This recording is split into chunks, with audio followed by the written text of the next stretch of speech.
Congress senior నేత తులసిరెడ్డి గారు కొన్ని కీలక వ్యాఖ్యలు చేస్తారు. అది కూడా ఏంటంటే AP deputy CM Pawan Kalyan ఇంకా చిరంజీవి గారి గురించి వాళ్ళ కులం గురించి వాళ్ళు కాపులు కాదు అని చెప్పేసి మాట్లాడడం జరిగింది. ఇంతకు అలాంటి వ్యాఖ్యలు ఎందుకు చేశారు, ఏంటి దాని వెనకాల కథ ఏంటి అనేది మనకు వివరించడానికి మనతో పాటు ఉన్నారు ప్రముఖ రాజకీయ విశ్లేషకులు చింతా రాజశేఖర్ గారు. నమస్కారం సార్. సార్, ఇప్పుడు చూసుకున్నట్టయితే తులసిరెడ్డి గారు కొన్ని వ్యాఖ్యలు చేశారు.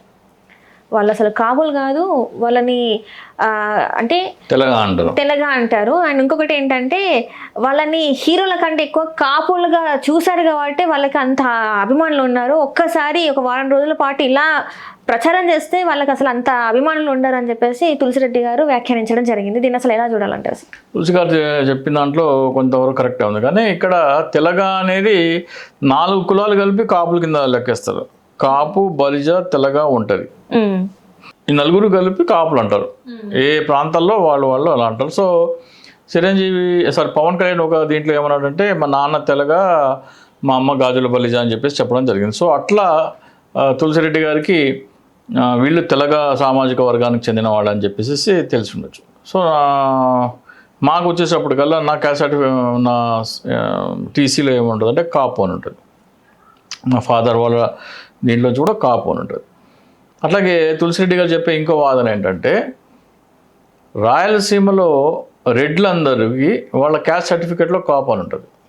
తులసిరెడ్డి గారి పేరు తులసిరెడ్డి, కానీ క్యాస్ట్ కాపు. సో వాళ్ళు ఏమంటారంటే రెడ్డి, రావు అనేవి టైటిల్స్. చౌదరి, నాయుడు, రెడ్డి, రావు ఇవన్నీ కూడా కులం కాదు, ఇవన్నీ టైటిల్స్. రెడ్లందరూ కాపులే అంటారు. ఇక్కడ ఈ కాపులకి ఏంటంటే మన వాళ్ళు కాపులు అంటే east, west and Krishna, Guntur జిల్లాల్లో ఎస్పెషల్లీ ఈ ఫీలింగ్ ఎక్కువ ఉంటుంది. కాపులకి, కమ్మవాళ్ళకి మధ్యలో రైవలరీ ఉంటుంది. అది ఎప్పటి నుంచి అంటే సినిమాల్లో SV Ranga Rao and NT Ramarao మధ్యలో కూడా ఈ రైవలరీ ఉండేది. ఎస్పెషల్లీ ఎస్విఆర్, ఎన్టీఆర్ మధ్యలో ఈ రైవలరీ ఉండేది. సో అప్పటి నుంచి కూడా ఈ ఆంధ్రాలో సినిమా పిచ్చి ఎక్కువ. సో అది అలా కంటిన్యూ అవుతూ ఎన్టీ రామారావు, నాగేశ్వరరావు, కృష్ణ, శోభన్ బాబు వీళ్ళందరూ ఏంటంటే కమ్మ సామాజిక వర్గానికి చెందిన వాళ్ళు. ఎస్వి రంగారావు చనిపోయిన తర్వాత ఎస్వి రంగారావు, సావిత్రి కూడా కమ్మ సామాజిక వర్గానికి చెందిన నటులు. సో వీళ్ళు అయిపోయిన తర్వాత కాపులు పెద్దగా స్టార్స్ ఎవరు లేరు, ఇంకా అయిపోయింది అంతా కమ్మ వాళ్ళ డామినేషన్ అయిన టైంలో చిరంజీవి వచ్చాడు. చిరంజీవి వచ్చేటప్పటికల్లా చిరంజీవి మెల్లిమెల్లిగా సూపర్ స్టార్, మెగాస్టార్ అయిపోయేటప్పటికల్లా చిరంజీవి బాగుపడ్డాడు. చిరంజీవి దీనికంటే కూడా మేమందరము బాగుపడ్డాము అనేది ఈ కాపుల్లో ఎక్కువ వచ్చేసింది. ఇంకొకటి ఇది తప్పు అని చెప్పడం కూడా వాటి నుంచి ఎటువంటి ప్రయత్నం లేదు. అంటే ఈ సినిమా వాళ్ళని అభిమానించడం అనేది వ్యక్తి పూజ మానసిక రోగం అనే ఒక సెలబ్రిటీ వర్షిప్ సిండ్రోమ్ అంటారు. సైకియాట్రిస్ట్ దగ్గరికి వెళ్తే చెప్తారు వాళ్ళు. ఒకసారి దయచేసి ఒక సైకియాట్రిస్ట్ని పిలిచి దీని మీద చేయండి, ఈ సెలబ్రిటీ వర్షిప్ సిండ్రోమ్ అంటే ఏంటి, వీళ్ళు నిజంగా మానసిక రోగమైనా కాదనేది సైకియాట్రిస్ట్ని పిలిచి దయచేసి మీరు ఒక ఇంటర్వ్యూ చేయండి. ప్రజలకి ఎస్పెషల్లీ కాపు యువతకి చెప్పాల్సిన అవసరం ఉంది. ఖచ్చితంగా. ఉదాహరణకి మా స్కూల్ డేస్లో మేమైతే ఇప్పుడు వెళ్ళలేదు, కానీ ఎవరైనా సరే స్కూల్ యూనిఫామ్ వేసుకొని సినిమా థియేటర్లో కనబడితే అక్కడ ఆయన కొట్టేవాళ్ళు. ఎవరు? ఒక పెద్ద మనిషి. ఏంట్రా స్కూల్ ఎగ్గొట్టి ఇక్కడ తిరుగుతామని ఫస్ట్ వాడు కొట్టేవాడు. డైరెక్ట్గా తీసుకొచ్చి సైకిల్, ఆ రోజు స్కూటర్లు గిట్టలు సైకిల్ మీద తీసుకొచ్చి స్కూల్లో అప్పచెప్పేవాడు. అప్పుడు class teacher plus principal full coating ఇచ్చేవాడు. వాళ్ళ నాన్నని పిలిపించేవాడు. వాళ్ళ నాన్న వచ్చి మళ్ళీ కొట్టేవాడు. స్కూల్ ఎగ్గొట్టి సినిమాకి వెళ్తే ఇంత పనిష్మెంట్ ఉండేది. ఇంట్లో ఏం చెప్తారు? స్కూల్ యూనిఫామ్ వేసుకొని వెళ్ళాలి స్కూల్కి. స్కూల్ ఎగ్గొట్టి సినిమాకి వెళ్ళాలంటే వేరే బట్టలు ఉండవు కదా, అదే బట్టలతో వెళ్ళాలి. అదే బట్టల్లో వెళ్తే థియేటర్లో వాళ్ళు పట్టుకుంటే వాళ్ళు సినిమా అయిపోయిన తర్వాత వాళ్ళని తీసుకుని వచ్చి స్కూల్లో అప్పచెప్పేవారు. నెలకు 1-2 ఇన్సిడెంట్లు అట్లా మా స్కూల్లో జరిగేవి. అక్కడ ఆడ కొట్టి తీసుకొచ్చి ఇక్కడ అప్పచెప్పేవాడు. ఇక్కడ రాగానే టీచరు, ప్రిన్సిపాల్ వీళ్ళు కొట్టేవాళ్ళు. మళ్ళీ తర్వాత వాళ్ళ పేరెంట్స్ కబుర్ చేసి వాళ్ళు వస్తే వాళ్ళు కొట్టేవాళ్ళు.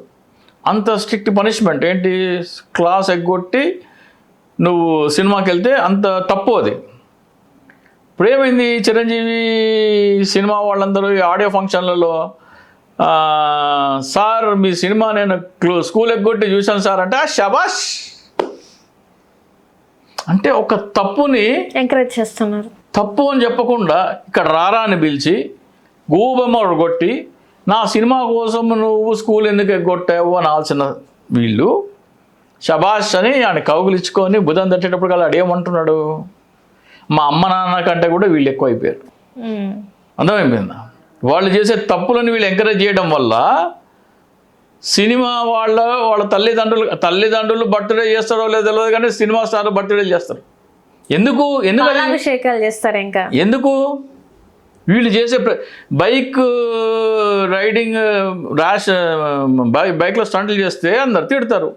పవన్ కళ్యాణ్ ఏమంటున్నాడు అంటే కుర్రాళ్ళు కదా వాళ్ళ ఎనర్జీ అంతా ఏమైపోతుంది, జాబులు లేకపోతే ఏమైపోతుంది అంటే వీళ్ళు చేసే ప్రతి తప్పుని వాళ్ళు సపోర్ట్ చేయడం వల్ల తల్లిదండ్రులేమో కానీ నిన్ను తిండి పెట్టి నిన్ను చదివించి నీకు పెళ్ళేదాకా నిన్ను సాకి చేస్తే వాళ్ళు వేస్ట్ కాల్లా ముఖానికి రంగులు వేసుకొని చెయ్యంది చేసినట్టు జరగంది జరిగినట్టు లేనిది ఉన్నట్టు ఒక భ్రమ చూపిస్తే వీళ్ళు నీకు ఆరాధ్య దేవుళ్ళ మొత్తం టాటూలు కూడా వేసేసుకుంటారు.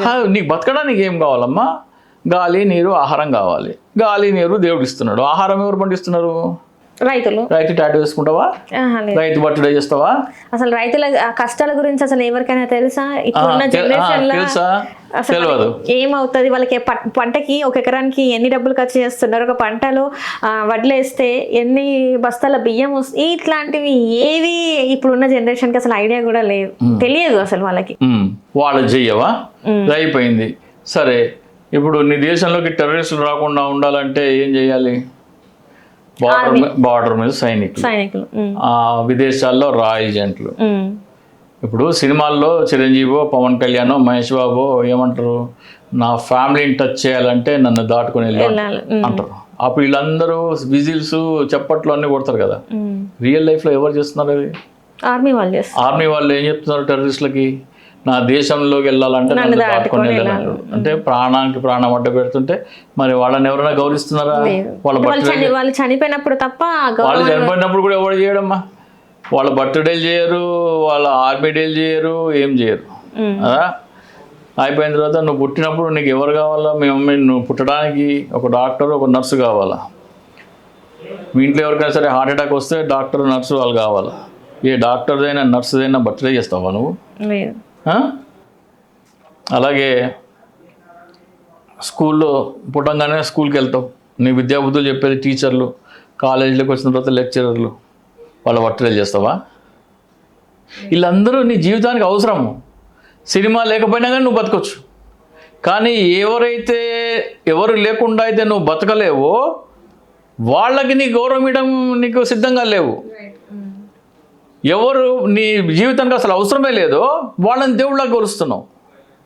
దీన్నే సెలబ్రిటీ వర్షిప్ సిండ్రోమ్ అంటారు. దీన్ని బాగా ఎన్కాష్ చేసుకుంది ఈ మెగా కుటుంబం. ఈ మెగా కుటుంబం వల్ల కాపు యువత ఒక 3 తరాలు చదువు సంధ్యలు ఎగ్గొట్టి గాలి బ్యాచ్, అవారా బ్యాచ్, చిల్లర బ్యాచ్ లాగా తయారైనారు. ఎందుకని? ఒకటేమో సినిమా పిచ్చి, 2 మా కాపులు. ఏమైందయ్యా మీ కాపులు? ఇక్కడ ఈ మెగా కుటుంబం కాపులు అని చెప్పి వీళ్ళు రాజకీయంగా బాగుపడ్డారు, అక్కడ మతం అని చెప్పి మోడీ, అమిత్ షా బాగుపడ్డారు. ఇప్పుడు చిరంజీవి పార్టీ పెట్టినాడు, 80 లక్షల ఓట్లు, 78 లక్షల ఓట్లు ఏమో వచ్చినాయి. దాంట్లో దాదాపు 70 to 80% కాపులు వేసినారు. అందరూ వేసినారు, ఎక్కువ మెజారిటీ కాపులు వేసినారు. ఏం చేసినావు? ఆ ఓట్లన్నీ తీసుకుపోయి సోనియా గాంధీకి అమ్మేసినావు. ఎందుకు? కేంద్ర మంత్రి పదవి, ఎంపీ, రాజ్యసభ.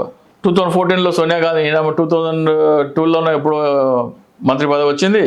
2014లో కాంగ్రెస్ ఓడిపోయింది. ఓడిపోయిన వెంటనే రాజీనామా చేయలే ఆయన.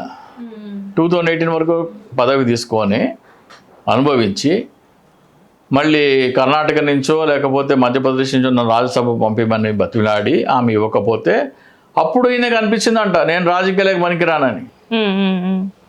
అయిపోయింది. అన్నేమో కాపులోడ్లో ఏమో తీసుకుపోయి సోనియా గాంధీకి అమ్మినాడు, తమ్ముడేమో తీసుకుపోయి టీడీపీకి అమ్ముతున్నాడు. పార్టీని బలపడనివ్వడు, బలపడే కార్యక్రమాలు చేయొద్దు అంటాడు, ఆలోచనలు సలహా సూచనలు నాకు చెప్పొద్దు, వ్యూహం నాకు వదిలేయండి అంటాడు. ఆయన ఏం చేస్తాడు? టీడీపీకి బానిసత్వం. కాపుల ఓట్లు అమ్ముకొని బాగుపడేందుకే వీళ్ళు రాజకీయాల్లోకి వచ్చినారు. తులసిరెడ్డి గారు చెప్పింది కరెక్ట్. అంటే వ్యక్తి పూజ అంటే వ్యక్తి కన్నా ఎక్కువ కులానికి ఇస్తున్నారా మరి? కులము ఇది పక్కన పెట్టాలి. ఫస్ట్ ఆఫ్ ఆల్ ఇప్పుడు వీళ్ళ కాపులకి ఏంటి బాధ? నా కులం నుంచి ఒకటి సీఎం కావాలని బాధ. ఒక తల్లి కడుపు పుట్టిన బిడ్డలు, ఒక తల్లికి 3-4 పిల్లలు అనుకోండి, వాళ్ళకు పడదు. అన్నదమ్ములకి, అన్న చెల్లెలకి, అక్క చెల్లెలకి, ఆడబిడ్డలకి, వాళ్ళ ఒక తల్లి కడుపు పుట్టి రక్తం పంచుకుని పుట్టిన వాళ్ళకి సఖ్యత లేదు. ఎవడో ఎక్కడో ఏ తల్లి కడుపునో పుట్టినోడు నా కులమోడు కాబట్టి ఆడు సీఎం కావాలా, ఆడు డిప్యూటీ సీఎం కావాలంటే నీ అంత ఇడియట్, నీ అంత స్టూపిడ్ ఫెలో ఎవడు లేడు. నీ అంత చాతగాని చవట సన్నాసి దద్దమ్మ ఇంకోటి లేడు.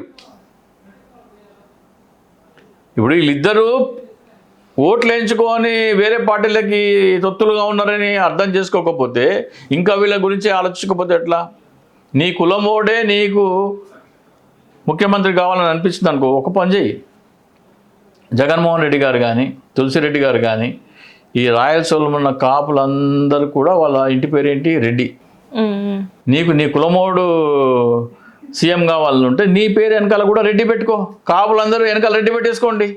నీ ఈగో సాటిస్ఫై అయిపోతుంది. నువ్వు మోసపోవు కదా కనీసము. ఆంధ్రాలో ఉన్న కాపు, తెలగ, బలిజ ఉంటారు అందరికీ నేను ఏం చెప్తున్నానంటే, మీ పేరు వెనకాల రెడ్డి అని పెట్టేసుకోండి. రెడ్డి పెట్టుకుంటే ఏమవుతుంది? జగన్మోహన్ రెడ్డి మావాడే సీఎం, అంతకుముందు కిరణ్ కుమార్ రెడ్డి మావాడే సీఎం. నీకు ఏం కావాలా? మావాడు సీఎం అని కాలర్ ఎగరేసుకోవాలా? నీ ఓడు ఏం చేస్తున్నాడు? నీ కులపోడు నీ ఓట్లు వేసుకొని నిన్ను మోసం చేస్తున్నాడు. ఆయన వదిలేసేయి. ఇక ముఖానికి రంగులు వేసుకునే బ్యాచ్ని వదిలేసేయి. నీ ఓడు సీఎం కావాలనే ఉంటే అయితే రెడ్డి అని పేరు పెట్టుకొని జగన్మోహన్ రెడ్డి సీఎం అయితే కాలర్ వేసుకో, లేకపోతే చౌదరి అని పెట్టుకో. చంద్రబాబు నాయుడు సీఎం అయితే కాలర్ వేసుకో. నీకు కాలర్ వేసుకోవడమే కావాలి కదా. నువ్వు పెట్టుకో పేరు వెనకాల నాయుడు, రెడ్డి, చౌదరి, అయిపోతుంది. నీకో సాటిస్ఫై అయిపోతుంది. నిన్ను మోసం చేసేవాడిని దయచేసి వదిలేయి. Thank you so much sir. Hello, Telugu రాజ్యం ఛానల్ చూస్తున్నారా? సామాజిక, రాజకీయ, జీవన చిత్రణే తెలుగు రాజ్యం. అతిశయోక్తులు, అసత్యాలు ఉండవు. రాజకీయ కోణం కాదు, ప్రజా కోణమే కొలబద్ద.